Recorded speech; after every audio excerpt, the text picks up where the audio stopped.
Venir. Est-ce que vous m'entendez? Ça va? Oui. Bon.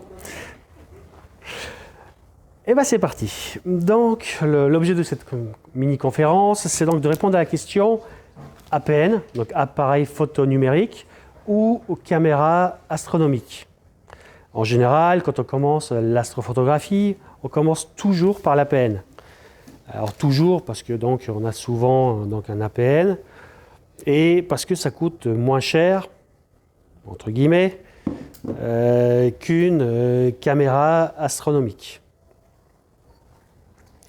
Mais les caméras se sont démocratisées, les prix ont bien chuté. Parce que voilà, les premières caméras astronomiques des SBIG, c'était 2-3 000 euros la caméra. Aujourd'hui, voilà, on peut avoir un appareil photo numérique à 500 euros et à 500 euros, on peut déjà avoir une petite caméra bien sympa. Donc au jour d'aujourd'hui, on peut se poser la question, voilà, est-ce qu'on commence à l'APN ou directement à la caméra astronomique? Et donc pour ma part, voilà, mon premier réflexe, c'était ce petit Canon 200D. Puis très vite, je suis passé à une caméra telle que celle-ci. Donc une ZWO. Bon, c'était pas le même modèle, mais en termes de packaging, c'était la même caméra, on va dire. Et avec le temps, je suis quand même revenu aux appareils photo. Donc le Sony A7S. Et dernière acquisition, donc ce Canon 600D. Et donc il a une petite particularité, puisque en fait, par rapport à celui-ci, donc il est un petit peu moins bien, mais il l'éclate. Donc on verra qu'est-ce qui fait qu'il est meilleur que mon 200D, alors que a priori c'est pas gagné. Et surtout pourquoi je l'ai acheté. Puisque donc n'importe quelle de ces deux caméras, donc que ce soit celle qui est montée là ou celle-là, bah, elles éclatent tous les appareils photo. Donc du coup, si j'ai déjà de bonnes caméras astronomiques, pourquoi j'ai quand même pris un APN? Et bah, en fait, tout est une question d'usage. Et c'est ce qu'on verra au cours de cette conférence. Donc moi, c'est Darius, de la chaîne YouTube DK Astronomie, certains connaissent.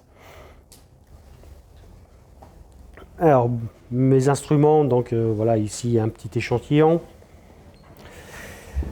Donc là, on retrouve mon petit Samyang 135.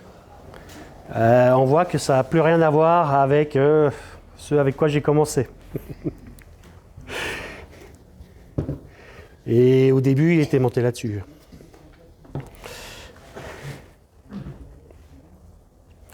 Donc voilà, on peut déjà faire de l'astronomie sans avoir d'instrument astronomique. Puisque bah, c'est juste un appareil, enfin c'est juste un objectif d'appareil photo. Et sur ce Samyang 135, je peux monter à la fois mes Canon, mes appareils photo Canon, que mon Sony A7S. Et je l'avais fait une fois. Et j'avais été très déçu. Donc j'expliquerai aussi pourquoi. Parmi mes instruments, donc évidemment l'Orion 80 ED.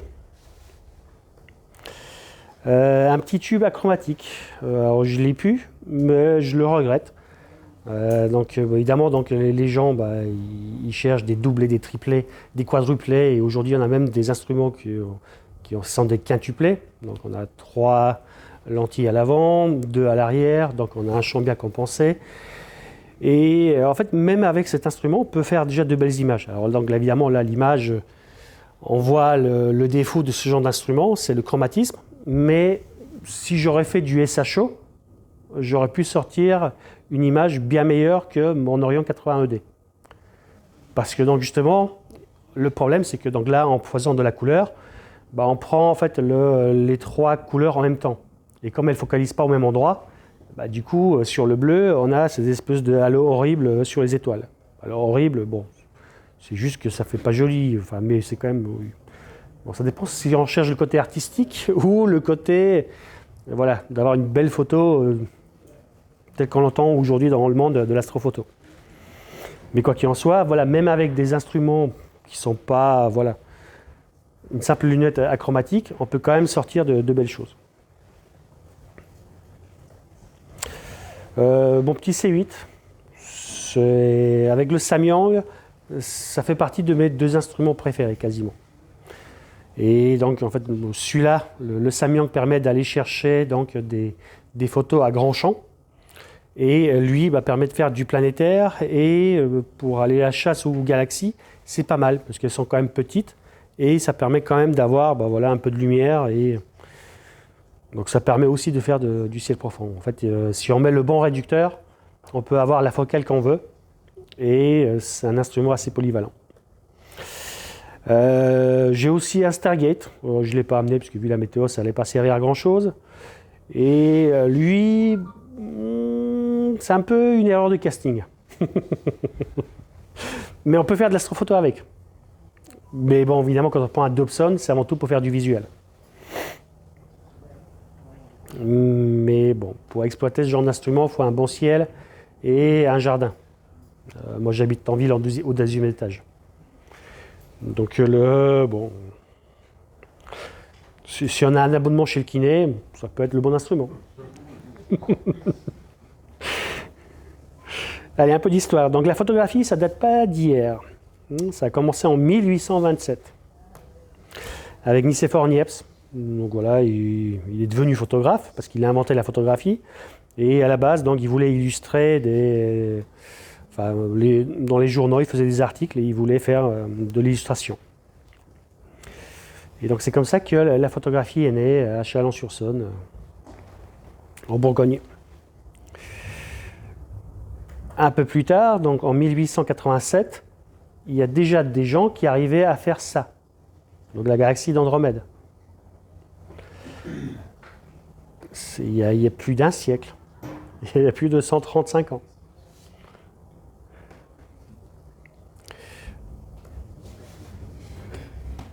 Dans les années 90, certains ont pratiqué, donc il y a eu l'argentique. Et donc c'est là où l'astrophoto a commencé un tout petit peu à se démocratiser, entre guillemets. Puisque donc en fait jusqu'aux années 90, ok, ça faisait 100 ans qu'on savait faire de l'astrophoto, mais c'était quand même réservé à une élite scientifique. À partir des années 90, les amateurs avaient déjà accès à ce genre de technologie, avec l'hypersensibilisation des pellicules et ainsi de suite. Mais bon, c'est une époque qui est révolue. Et enfin, dans les années 2000, il y a eu les premières caméras. Et aujourd'hui, donc voilà, à partir de 2010, et donc du coup 13 ans plus tard, la caméra est omniprésente. Que ce soit pour du guidage, pour du all sky, donc pour faire donc voilà, superviser des observatoires, ou directement pour faire de l'imagerie. Et donc là, on arrive à ma petite collection d'appareils photo. Donc je les ai ici. Alors pas tous, j'en ai 3 des 4. Donc voilà, le 200D avec lequel j'ai commencé, le Sony A7S, et celui-là que j'ai pas encore eu l'occasion de tester. Enfin, j'ai juste fait un petit test depuis chez moi, mais voilà, comme j'habite en agglomération lyonnaise, faire de l'astrophoto à la peine, ça reste quand même compliqué. Et surtout, il a quand même pas mal de clics déjà de déclenchement. Donc du coup, j'ai pas envie de... Voilà, le problème des boîtiers réflexes, c'est qu'au bout d'un certain nombre de clics, on a la probabilité que le rideau lâche augmente. Et il est arrivé à un stade où cette probabilité est très forte. Donc du coup, voilà, au lieu de claquer des clics pour rien, j'attendais ici d'avoir un beau ciel pour pouvoir l'utiliser. Bon, cette année, c'est tombé à l'eau. Et donc en fait, celui qui manque, c'est le A7R. Parce que je me suis rendu compte que mon super Sony A7S, qui est une tuerie dans le monde des appareils photo dédiés à l'astronomie, et ben en fait, il a quand même un petit défaut, sa résolution. Et donc en fait, c'est quand je l'ai mis sur le Samyang 135 que je me suis rendu compte que j'avais des étoiles carrées qui faisaient 1 pixel. Alors, parce qu'en fait, donc c'est un objectif qui a un piqué de folie. Et bah, du coup, voilà, donc une image avec des étoiles carrées, quand on zoome dessus, bah ça fait moche. Faut que l'étoile fasse quand même quelques pixels. Et donc l'intérêt du Sony A7R, c'est qu'il a 3 fois plus de résolution, donc du coup les étoiles seront 3 fois plus grosses. Donc voilà, donc déjà une petite croix sur 3 par 3, c'est déjà plus joli à regarder que un point blanc. Et donc là on voit mon Samyang 135 nu. Donc nu par opposition à tout ce qui l'entoure aujourd'hui. Et donc sur ce système, je peux très bien enlever la caméra et remettre soit mon Sony A7S, soit mon Canon 200D, soit mon A7R. Donc là, du coup, avec ça, je peux utiliser l'imageur que je veux.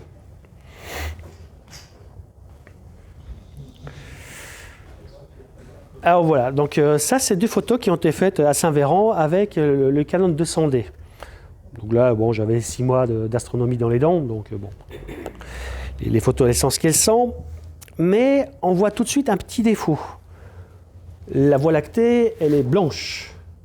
Il n'y a pas de rouge, il n'y a pas de jaune, ou alors quand on change un peu la balance des blancs. Mais on voit que ça montre quand même un peu de couleur, et surtout, il manque cruellement de rouge. Puisqu'en fait, dans cette zone-là, donc là, on est dans le bulbe galactique, le cœur de la Voie lactée, et donc on a la nébuleuse Oméga, les nébuleuses de l'Aigle, le Trifide. Enfin, il y a plein d'objets rouges dans cette zone-là, et l'un des petits défauts des appareils photo de base, c'est qu'ils ont donc des filtres qui ne laissent pas passer l'arrêt H-alpha de l'émission des nébuleuses qui sont rouges. Donc là, je commence à introduire un point important qui justifie l'achat de ce boîtier. Donc là, voilà, donc là c'est le Sony A7S. C'est juste une prise. Donc il n'y a pas eu d'empilement ni rien du tout. Donc ce qui est bien, c'est qu'il a alors, sur cette photo, on ne se rend pas compte, mais il a quand même une bonne dynamique que le 200D n'a pas. Donc là, pareil, c'est juste une prise. Donc la photo a juste été un petit peu photoshopée sous Lightroom, mais il n'y a même pas d'empilement ni rien du tout. Et c'est à 30 km de Lyon. Sachant que la bulle de pollution lumineuse de Lyon, on la voit 60 km à la ronde. Et là, on voit 2 petits villages. Alors, voilà. Et donc, au jour d'aujourd'hui, la Voie lactée à cet endroit-là, on ne la voit plus à l'œil nu. Donc c'est une denrée qui devient de plus en plus rare, la Voie lactée.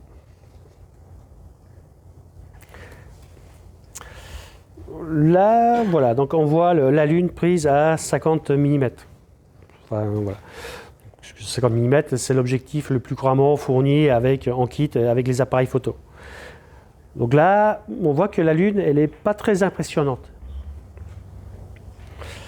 Alors au Samyang, donc cette fois-ci avec une caméra, on est à 135 mm, donc 2 fois et demi plus de focale.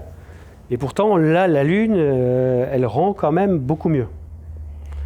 Bon, il y a eu derrière cette photo un petit peu de technique, et donc le fait d'avoir augmenté la focale par 2,5, donc ça augmente la taille de l'objet par 2,5.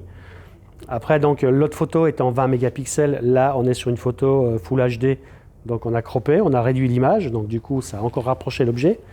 Et la dernière petite astuce, c'est que donc là la photo a été stackée avec ce qu'on appelle du drizzle. Donc en fait c'est un zoom numérique x2, et du coup ça permet d'avoir un objet qui a quand même une taille bien, quoi, ça remplit l'écran. Donc là en ciel profond. Et donc on voit souvent que quand même, la plupart du temps, même si je peux monter donc à la place de la caméra n'importe quel de ces boîtiers, j'utilise quand même souvent plutôt avec des caméras.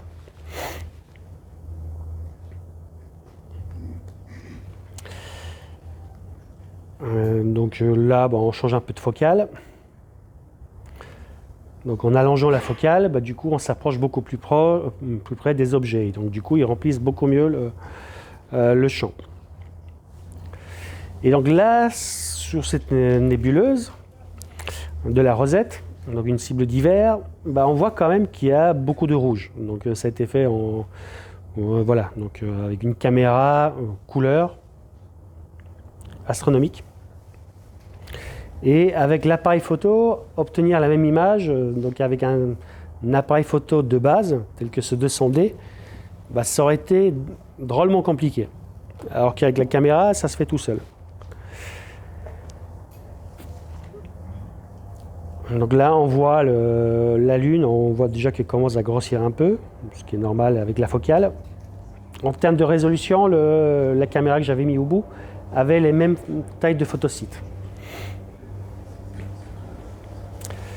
Et voilà, donc là, on voit que le petit cratère Tycho au plein milieu, en fait, c'est juste un tout petit carré ici en bas de l'image. Mais c'est plus lié à l'optique qu'à l'appareil. Alors, il y a quand même un petit chose dont je parlerai tout à l'heure. Pour de l'imagerie lunaire, solaire et planétaire, on utilise systématiquement des caméras astronomiques. Jamais d'appareil photo, parce que ça ne marche pas.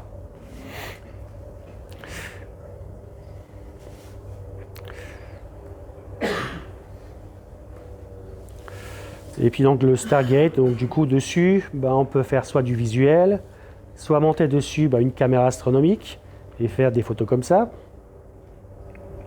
Alors sur le Dobson, on a le droit à très peu de temps de pause.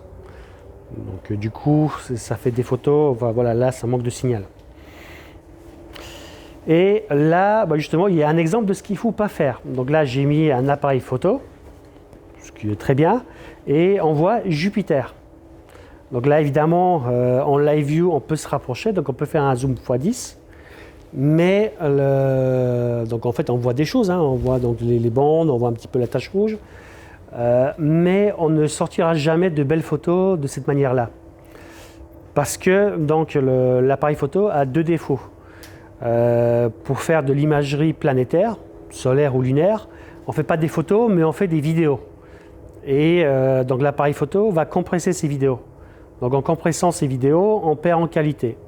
Et en plus, on ne peut pas choisir la région d'intérêt, ROI, Region of Interest.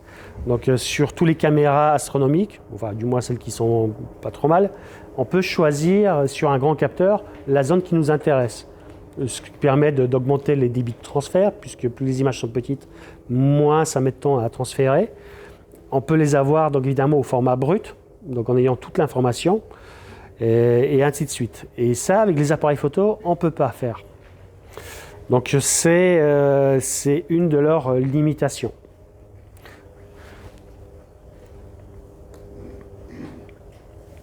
Et donc évidemment, si on veut faire du planétaire, en tant qu'à faire, voilà. Donc il faut des instruments avec de la focale et donc comme j'ai dit, des caméras refroidies. Petite parenthèse sur les ZWO, le ventilateur. Il est monté sur le châssis et s'il n'est pas très bien équilibré, il va faire des petites vibrations. Donc par exemple, il y a des gens qui achètent des caméras refroidies pour faire du planétaire sans activer le refroidissement. Alors, donc là, vous allez me dire, ça sert à quoi d'acheter une caméra refroidie pour faire du planétaire sans allumer le refroidissement qui améliore la qualité de l'image. Parce que donc les mêmes, par exemple, si je prends l'ASI 183 ou de façon n'importe quel capteur, on le trouve dans le format, alors pas forcément toujours mini, mais par exemple, donc en fait entre le mini et la version pro, il y a toujours la version intermédiaire sans le refroidissement qui a le même capteur, mais pas tout à fait la même électronique. Donc en termes d'électronique, ce qui va changer dans ces caméras refroidies, c'est qu'on a beaucoup plus de RAM. Et donc du coup, pour l'imagerie planétaire, même si donc le ventilateur peut induire la petite vibration, et ça dépend, puisqu'en fait il y a des caméras qui sont mieux faites que les ZWO, qui ont le ventilateur qui est monté soit sur des petits cylindres blocs, soit sur des ressorts. Et donc du coup, on n'a pas ce problème de vibration. Mais quoi qu'il en soit, voilà, sur les ZWO, on peut l'avoir si le moteur est mal équilibré, et ça arrive. Et ça dépend aussi de la focale. En fait, si vous faites du planétaire à 2 mètres de focale avec des gros photosites, ça ne va pas gêner beaucoup. La vibration, elle sera toujours comprise dans le pixel, donc on ne la verra pas. Par contre, si on commence à shooter avec des photosites qui ont 2,4 micromètres, et si on fait 5 mètres de focale, là, la caméra, si elle vibre sur l'image, ça se verra. Et elle va dégrader donc du coup les acquisitions. Et donc du coup, on peut aussi être futé. En fait, on peut refroidir les capteurs avant les acquisitions. Pendant les acquisitions, arrêter le refroidissement. Le capteur sera quand même froid par inertie. Voilà. On aura le début des acquisitions, puisqu'en fait en planétaire, on fait des acquisitions qui sont même assez courtes. Et du coup, ça permet quand même de profiter à la fois donc, du refroidissement et de l'absence des vibrations. Et bon, donc voilà ce qu'on peut faire un peu avec un C8.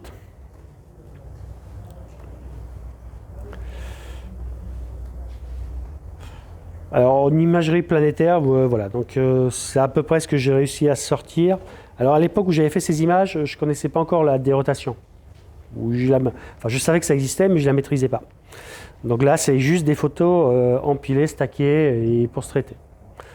Donc cette année, je devrais peut-être reprendre le traitement parce que voilà, l'image qui est, alors ouais, bon. Là sur l'écran ça rend pas, mais sur le mien, voilà, sur un vrai écran, ça rend quand même mieux. Et il y a quand même du potentiel. Bon, ici sur l'écran, on ne voit pas les détails, mais il y a quand même des détails à aller chercher. Donc on a dit pas d'appareil photo pour le planétaire. Ça ne sert à rien, on n'aura jamais rien de bon. Donc là, c'est forcément des caméras astro et donc de préférence avec des petits photosites pour aller chercher de la résolution. Alors petit photosite, pareil, donc dans le chemin optique, donc on va mettre un correcteur de dispersion atmosphérique parce que les planètes sont basses à l'horizon, 15-20 degrés. Voilà. Maintenant, elles sont plus en hiver qu'en été, donc elles montent plus haut dans le ciel, c'est plus intéressant.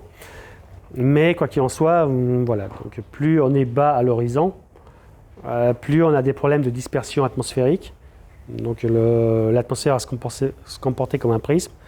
Elle va décomposer un peu la lumière et donc on doit mettre un ADC. Et un ADC, donc lui, il va recorriger ce défaut de chromatisme qui est généré par la dispersion atmosphérique, mais il va induire d'autres défauts. Et donc du coup, on a besoin d'un rapport FD élevé. Donc d'avoir beaucoup de focales pour avoir des rayons à peu près droits qui entrent dans l'ADC. Parce que donc le but du jeu, c'est d'améliorer l'image et pas de la dégrader. Et en fait, c'est toujours un équilibre entre deux choses. Donc sur des appareils, enfin sur des instruments optiques à courte focale, on va, quoi qu'il arrive, même sur des longs focales, on va quand même mettre une Barlow pour avoir le bon rapport FD pour l'ADC. Donc on ne va pas forcément utiliser que des tout petits photosites, donc des caméras qui ont des tout petits photosites. Il y a une histoire d'échantillonnage que je ne vais pas aborder, mais voilà, il y a le bon rapport FD et le bon échantillonnage. Voilà, juste pour ceux qui ça parle, l'échantillonnage, c'est 1/10. Donc pour le ciel profond, on s'arrange pour avoir une seconde d'arc. Et en planétaire, on va suréchantillonner par 10. Et le bon rapport FD, c'est F15, F25. C'est la bonne fourchette. Voilà, donc c'est une Saturne assez moche que j'ai fait voilà, au bout de 6 mois d'astronomie quand je suis monté à Saint-Véran. Et en fait, ici sur l'image, voilà, on voit que l'anneau, donc la division de Cassini, le trait noir, il est un peu plus net à un endroit qu'à un autre. En fait, ma caméra, c'est le petit point rouge qui est sur le côté latéral, pas voilà. Il y avait une grosse caméra Sbig de monter dans l'axe, et donc moi j'avais le droit juste à la petite porte de service sur le côté. Et c'était mal réglé, mais j'avais pas la main. Et il y avait du tilt, et j'avais pas de bague anti-tilt à cette époque. Et du coup, ça a fait que la qualité d'image du coup était dégradée. Donc voilà, avec un RC à 4 mètres de focale, on peut faire beaucoup mieux. Mais il faut être dans l'axe de l'imageur. Et bon, juste voilà, une petite légende urbaine qui dit qu'on ne peut pas faire du ciel profond avec des avec des Schmitt casse-grains parce qu'ils sont ouverts à f10 ou avec des Mac qui sont ouverts à f12. Hubble, il est ouvert à f24. Et il fait pratiquement que du ciel profond.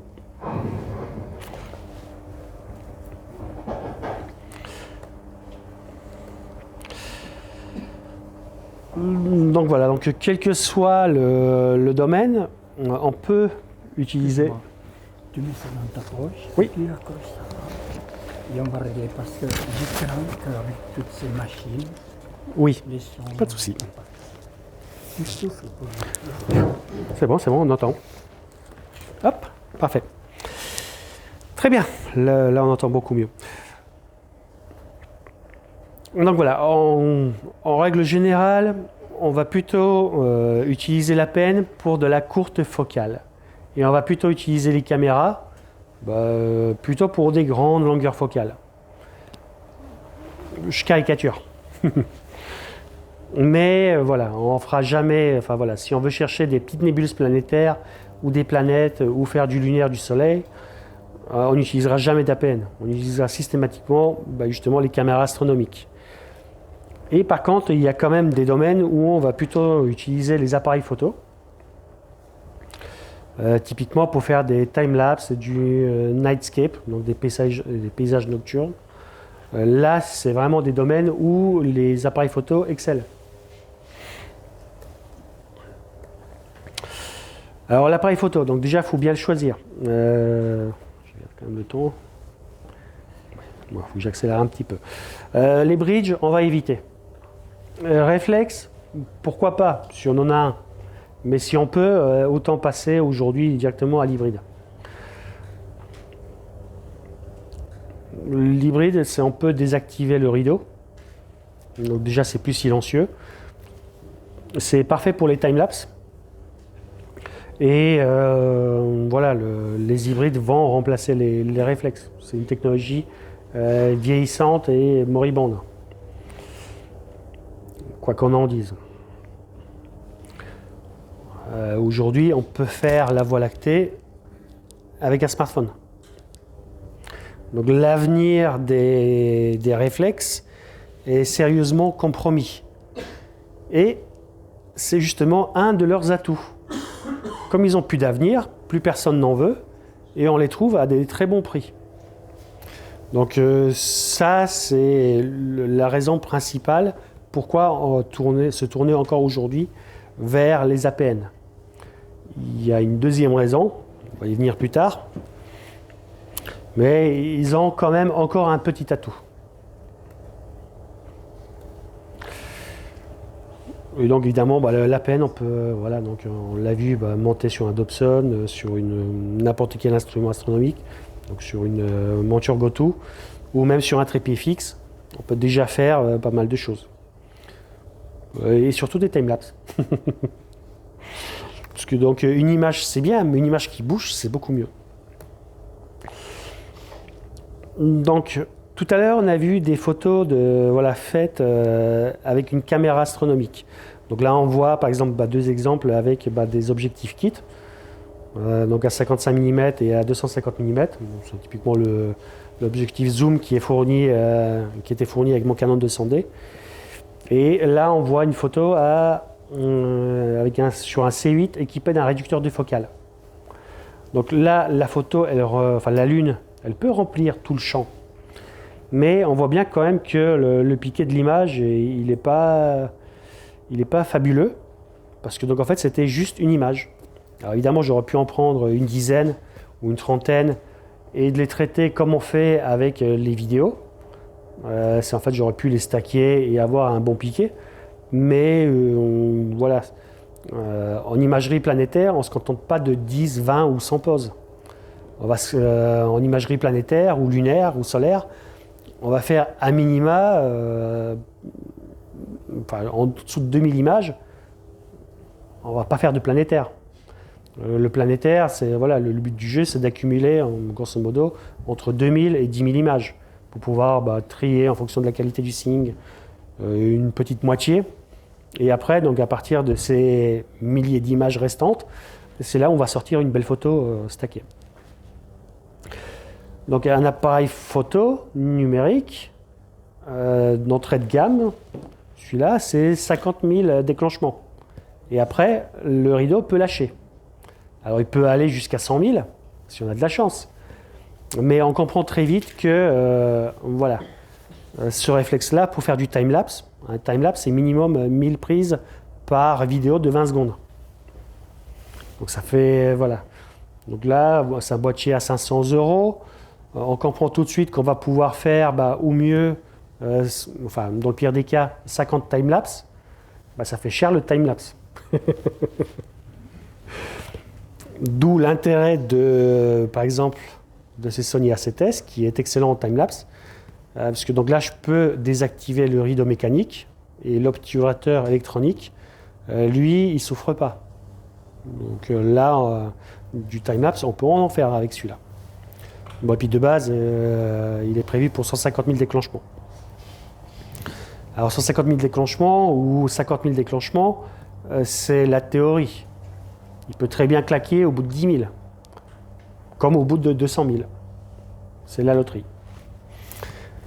Mais statistiquement, voilà, il est censé tenir au moins 50 000 déclenchements, et celui-là, 150 000. Donc voilà, c'est encore une raison qui limite un peu les appareils photo. Voilà donc les Pléiades qui ont été faits à l'APN. Et ils ont été faits avec mon petit 200D. Donc c'est un appareil photo classique, c'est-à-dire non défiltré. Et donc là, les Pléiades, c'est des étoiles très jeunes, très chaudes, qui émettent beaucoup de bleu. Et lui, dans le bleu, il marche bien. Mais tout à l'heure, donc, on a vu la nébuleuse de la Rosette où il n'y a que du rouge et du H-alpha. Donc c'est un rouge extrêmement sombre. Et malheureusement, donc, le filtre infrarouge qu'il y a de base sur ces appareils photo, lui, il est très mauvais au niveau de l'arrêt H-alpha. Et donc du coup, pour avoir de belles nébuleuses rouges, c'est extrêmement compliqué. Bon, voilà, donc ça c'est mon cadre. C'est de là que j'image, la plupart du temps. Et pendant les 2 années de confinement. Lyon, ville lumière. Donc pour se prévenir de la lumière, enfin de l'excès de lumière, on a évidemment des filtres. Mais voilà, donc on voit un filtre carré, un filtre rond. Donc pour chaque entre guillemets, hein, pour les Sony, vous allez en trouver. Pour les Canon, vous allez en trouver plein. Pour les Nikon ou des appareils photo un peu plus moins courants, ce sera plus compliqué de trouver des filtres contre la pollution lumineuse. Donc, et c'est un facteur à prendre en considération quand on fait de la photo en milieu compliqué. Et quel que soit donc, souvent dans les caméras astronomiques, on trouve les mêmes capteurs qu'il y avait donc au début dans les appareils photo. Donc en fait, les problèmes d'anglo, de bruit de lecture, de flat, de poussière, on va les retrouver quel que soit l'imageur qu'on va utiliser, que ce soit l'appareil photo ou la caméra. Donc voilà. Petite parenthèse sur ce Samyang, donc la caméra c'est une 533 et c'était la première caméra astronomique sans AMGLO. Donc l'AMGLO, c'est ce qu'on voit ici, cette espèce d'étoile qui part comme ça dans tous les sens au niveau du dark. Donc ça, les caméras modernes ne l'ont plus. Mais c'est un coût. Bon, après, on peut traiter, voilà, selon qu'on est débutant ou expert, le logiciel qui va bien. Clairement, au jour d'aujourd'hui, le logiciel que je préconiserais, c'est Cyril. J'y ai pris goût, j'ai été initié ici l'année dernière par quelqu'un qui est dans l'assistance. Et clairement, j'y ai pris goût. En fait, c'est moins puissant que PixInsight, mais c'est très bien pour commencer. Et les dernières versions ont fait un pas de géant. Et aujourd'hui, c'est vraiment un logiciel qui est convivial et abordable, simple à appréhender. Ce qui n'est pas tout à fait le cas de PixInsight.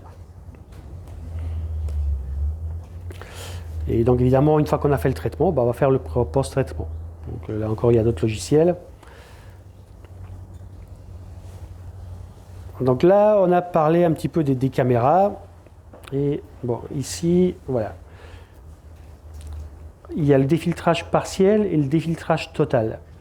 Et la raison d'achat de cet APN, c'est parce que donc justement, lui, il était défiltré et refiltré. Donc en fait, là, on a un défiltrage partiel et ça permet d'avoir de belles nébuleuses bien rouges, comme avec les caméras astronomiques. Chose qu'avec celui-là, je ne peux pas faire. Donc même si, voilà, donc c'est pour ça que j'avais dit au début que cette vieillerie éclate celui-là, alors qu'ils ont donc en termes de capteurs à peu près les mêmes caractéristiques. Mais donc évidemment, donc la différence, elle se fait sur le fait qu'il a été défiltré et refiltré. Et du coup, ça permet d'avoir de belles nébuleuses. Alors j'ai juste pu faire un petit test de chez moi sur trépied fixe. Donc pour aller chercher des nébuleuses sur trépied fixe, c'est un peu compliqué. Donc j'ai juste vu que sur le cygne, voilà, une photo prise, donc c'était des photos de 3 secondes. Et j'avais claqué juste 10 poses sur chaque, histoire de voir si on avait voilà, un petit quelque chose de mieux. Et clairement, voilà, donc sur celui-là, on n'avait que les étoiles. Et sur celui-là, les nébuleuses envoyaient du rouge. Alors à 50 mm et avec un temps de pause aussi court, voilà. C'était pas impressionnant, mais il y avait du signal. Et je comptais donc d'ici aujourd'hui d'avoir un créneau météo pour justement sortir de belles images et montrer la différence. Mais malheureusement, la météo s'acharne et j'ai eu 0 créneau météo pour l'essayer pour de vrai.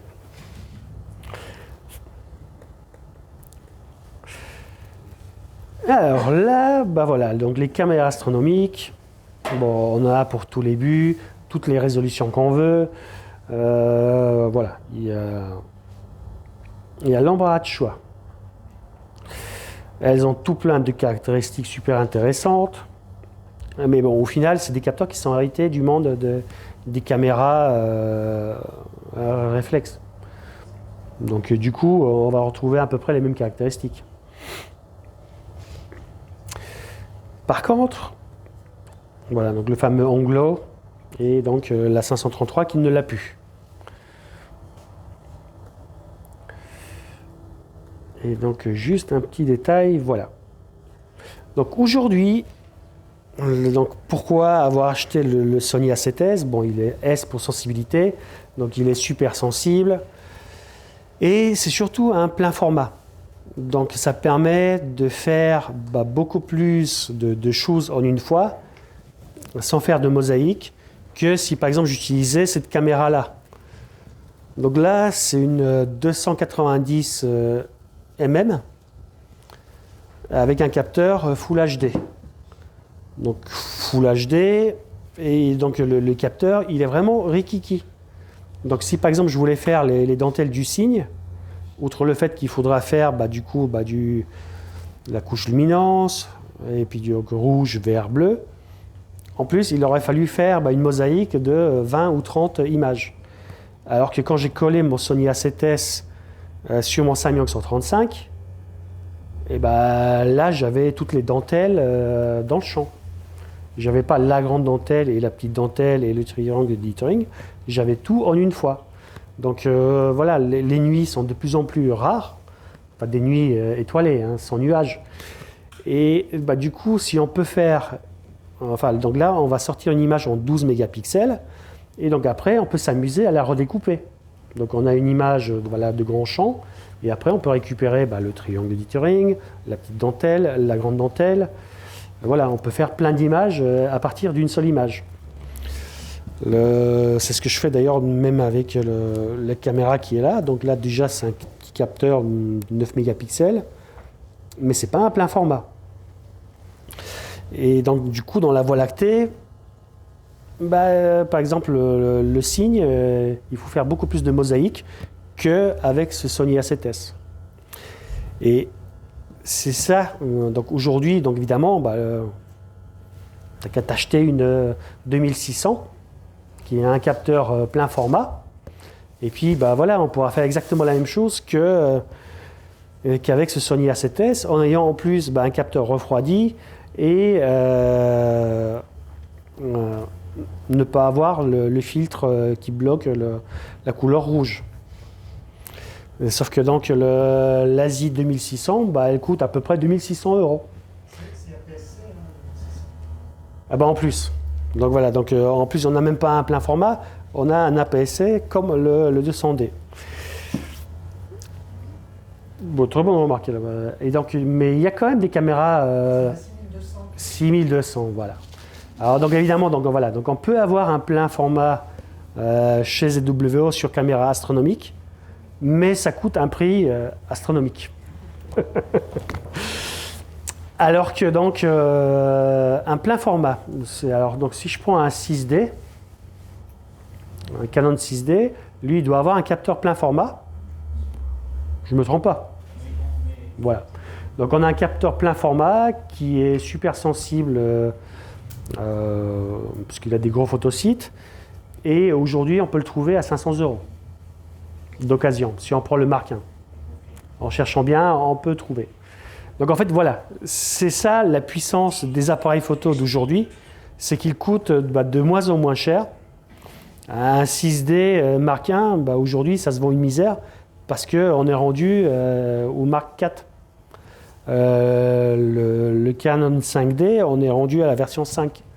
Donc la version 1, pareil, on peut l'avoir pour, je ne vais pas dire une misère, mais on peut avoir des capteurs plein format à petit prix.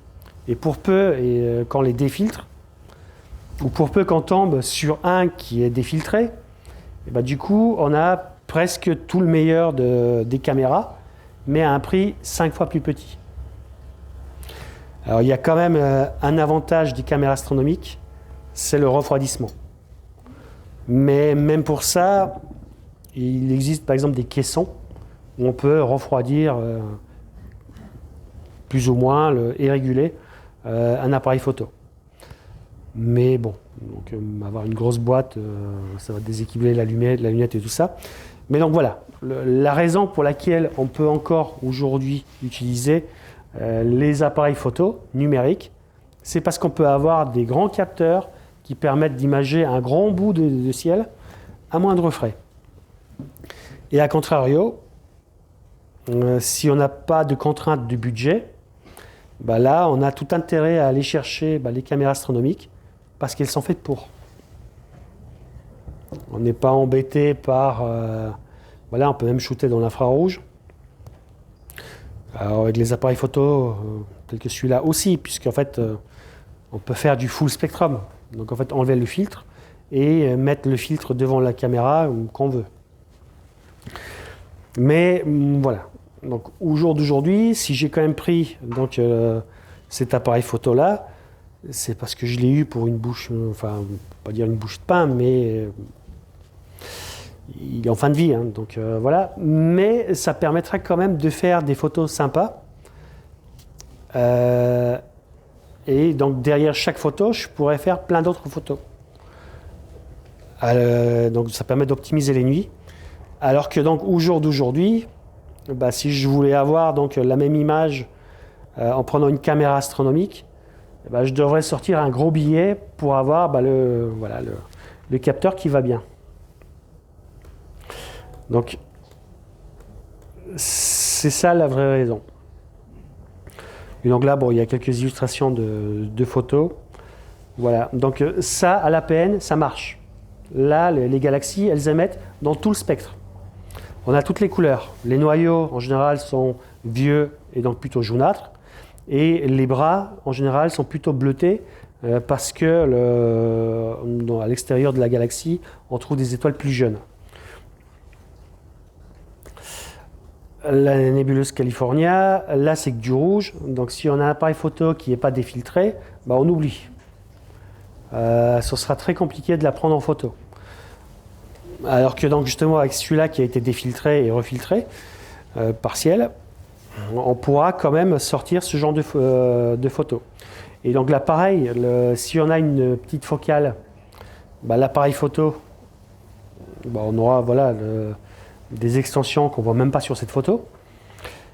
Et quoi qu'il en soit, voilà, si on essaie de prendre ça avec une 80 ED et un tout petit capteur, puisque en fait, si, voilà, pour le prix d'un APN, pour le prix de cette caméra, enfin de cet appareil photo, j'aurai une caméra planétaire avec un capteur Full HD. Et ben, si je colle une caméra planétaire derrière une 80 ED, il va falloir faire un sacré paquet de mosaïques avant d'arriver à reconstituer cette image. Alors qu'avec un APN, bah, boum, en une prise, enfin une série de prises, on peut englober, puisqu'on a un grand capteur, grand, APS-C dans ce cas-là. Mais voilà, ça permet de prendre des objets un peu plus voilà, conséquents. Là, c'est juste voilà, l'histoire de parler un petit peu de nébuleuse et de montrer ce qu'on peut prendre. Donc là, c'était ma première image. C'est le logo de la chaîne.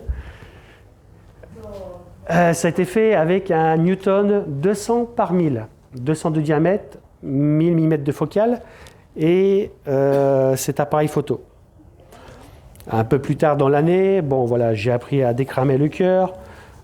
C'était fait à la caméra. Là déjà, voilà, on a une image un peu plus jolie. Et donc bon bah donc là, on retrouve donc à partir des mêmes brutes. La même photo de la nébuleuse d'Orion et de Méron. Donc Orion c'est en bas, Méron c'est là où il y a c'est en fait ce qu'on appelle la demi-lune. Et en haut la partie bleutée c'est l'homme qui court. Et ça a été fait pas à 1000 mm de focale, mais juste 135. Ça a été fait avec ça. Alors évidemment entre les images d'avant et celle-là, c'est pas la caméra qui a fait la différence. La différence, elle est surtout dans le traitement.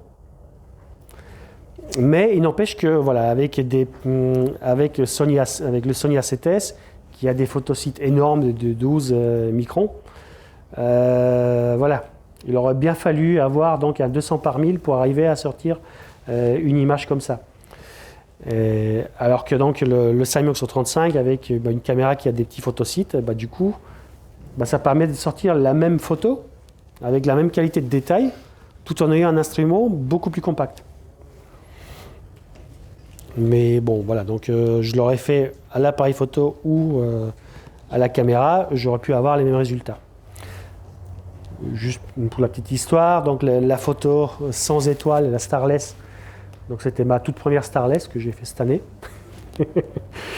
Et celle à côté, donc là on voit pas très bien, mais si on regarde de près sur la vraie image, donc le cœur n'est pas cramé. Donc ça a été fait avec les mêmes brutes. Le traitement a changé. Donc là sur celle-là, j'ai pas pris la peine de faire la réduction d'étoiles, puisqu'en fait c'était juste un exercice pour avoir les extensions et le cœur qui n'est pas cramé. Alors que là, je recherchais avant tout de belles couleurs. Quitte à cramer le cœur qui est tout blanc. Donc c'est juste l'histoire de montrer que voilà, donc la première image était faite avec un gros télescope et ainsi de suite. Et que là aujourd'hui, avec des petits instruments, on peut arriver au même résultat en soignant un peu le traitement. Voilà, donc avec le même setup. Donc ça a été fait, voilà, donc les dentelles du cygne, là il y a 1h20 de pause. C'était en fin de nuit, voilà, depuis Lyon. Donc voilà, on ne peut pas faire du ciel profond en ville. Voilà, moi j'ai un ciel avec, ou mieux, 30 étoiles. Et voilà ce qu'on peut sortir. Là, pareil, c'est une photo qui a été faite le mois dernier. Donc c'est la nébuleuse de la Mouette. Donc c'est une cible qu'on prend en hiver. Et les dentelles du Cygne, c'est une cible d'été. Et ces deux photos qui ont été faites le mois dernier, voilà, je préparais en fait les râpes. Et donc voilà, je m'entraînais sur des cibles qui allaient arriver, comme les dentelles du Cygne. Et la Mouette qui est partie, qui reviendra cet hiver. Mais voilà, j'avais vu la photo une fois sur Facebook, j'avais trouvé l'image cool. Et donc du coup, voilà, j'ai sorti ça sur 2 nuits. Mais c'était comme elle se couchait, donc c'était juste des acquisitions d'1h20. Donc il y a 2h40 de temps de pause.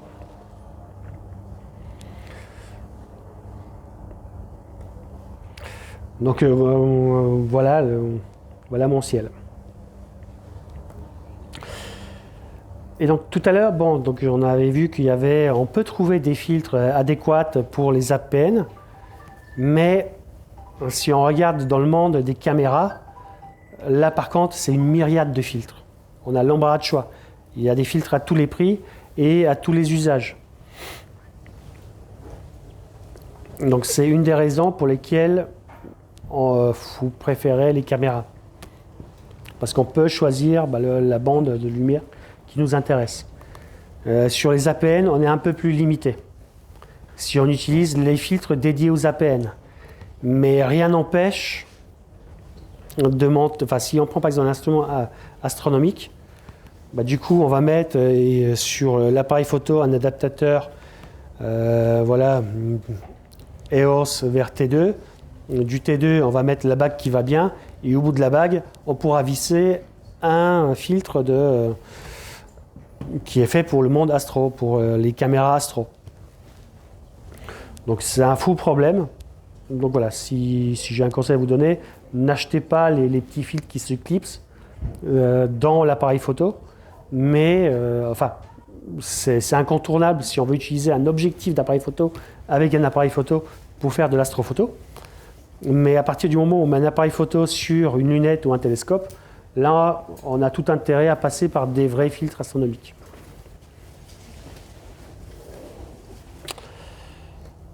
Et voilà, donc là, on peut faire des milliers de poses. Et en faisant des milliers de poses, du coup, on peut empiler et on peut avoir un peu plus de détails. Alors pour le solaire, donc voilà, il faut toujours utiliser le filtre à l'ouverture adapté. Et attention aux chercheurs et aux viseurs. Puisque voilà, on pense souvent à mettre ce qu'il faut à l'entrée du instrument principal. Mais même un petit chercheur de 50 mm est dangereux. Et si on le laisse, on sera tenté à un moment donné de regarder dedans. Et puis donc juste pour l'imagerie sonore, il y a un site intéressant, The Sun Now, donc le soleil maintenant, et ça montre, c'est un site de la NASA, et ça montre s'il y a des choses intéressantes à observer ou pas. Et donc le Sun Now, donc le soleil maintenant, donc en fait on a des images en live, et donc à tout moment de la journée, on sait s'il y a des choses intéressantes à voir ou pas. Et dans toutes les longueurs d'onde, donc il y a aussi le calcium, et le H-alpha avec les protubérances, s'il y en a ou pas, et ainsi de suite. Et donc là, je vais aller vite. Pareil, quand on fait de l'imagerie planétaire, tout le monde veut observer ça et faire des photos comme ça. Sauf que ça a été fait par une sonde. Voilà. Avec une 80 ED, on arrive à, on voit la calotte, on voit un petit peu de nuages, on voit les zones un peu plus sombres sur Mars. Voilà, on peut aller chercher des détails. Voilà une image faite par Hubble. Alors aujourd'hui, oui, il y a quelques astronomes spécialisés dans le planétaire qui arrivent à faire ce genre de photos. C'est en fait depuis la Terre, ils arrivent à égaliser Hubble. Mais voilà, le monde de ces spécialistes est assez restreint.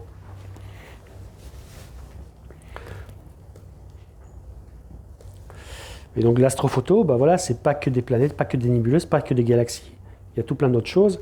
Et donc là, voilà, pour aller chercher des étoiles filantes, des timelapses, c'est le domaine où les appareils photo excellent. Donc en gros, oui, les caméras astronomiques sont mieux, on va pas se mentir. Elles sont refroidies, elles n'ont pas d'ombre glow. On peut choisir si on veut une caméra couleur ou monochrome. Et si on veut faire des images de compétition, la voie royale, c'est quand même le monochrome avec les filtres qui vont bien. Donc LRGB ou SHO. Mais d'un autre côté, les appareils photo ne sont pas morts parce qu'ils sont excellents dans les paysages nocturnes. Ils sont excellents pour faire des timelapses. Ils sont nettement plus abordables.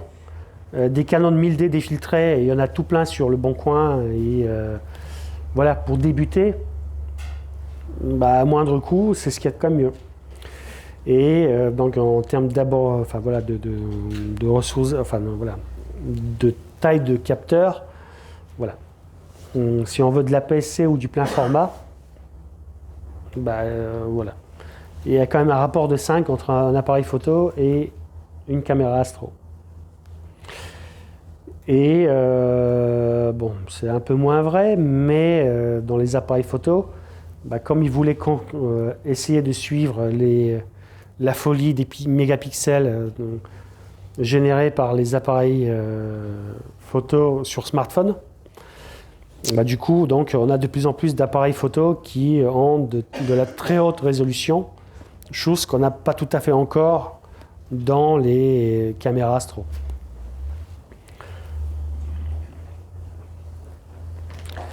Puisque dans le domaine de l'astronomie, il y a bien longtemps qu'on a compris que des tout petits photosites, c'est pas forcément ce qu'il y a de mieux pour aller récupérer du signal.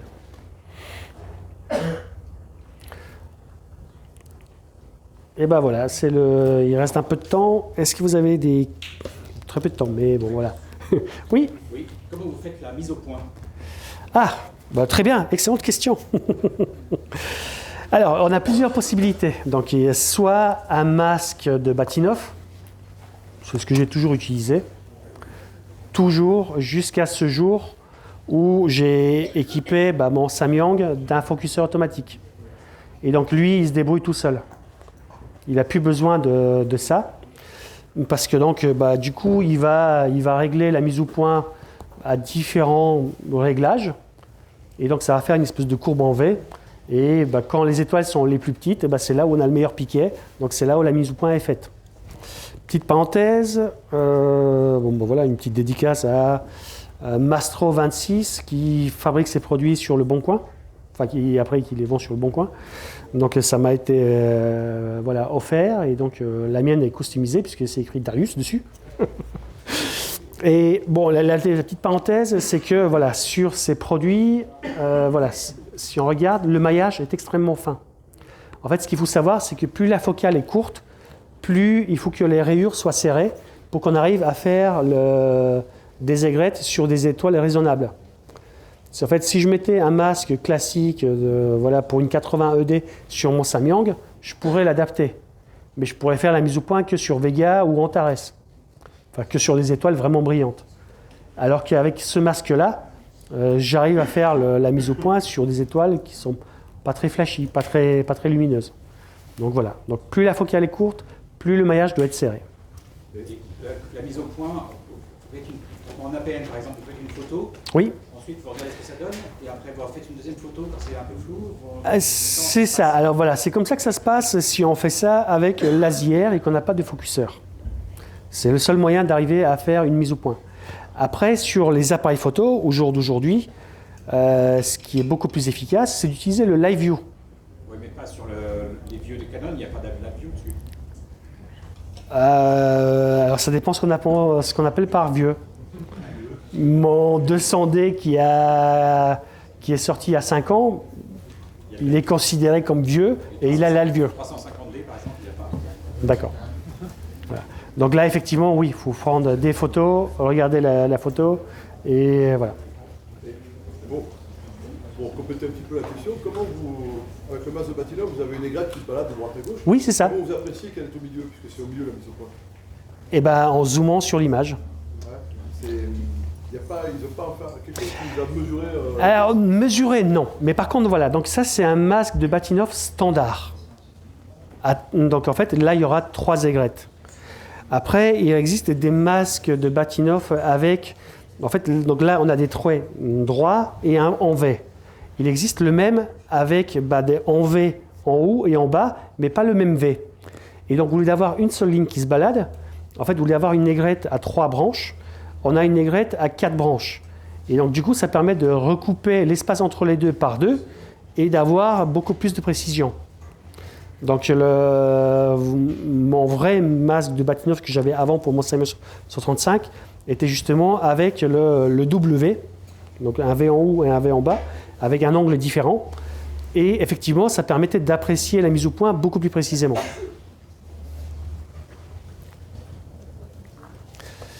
Il va y avoir une conférence juste après. Est-ce qu'il y a de dernières questions? Eh bien, merci d'être présent.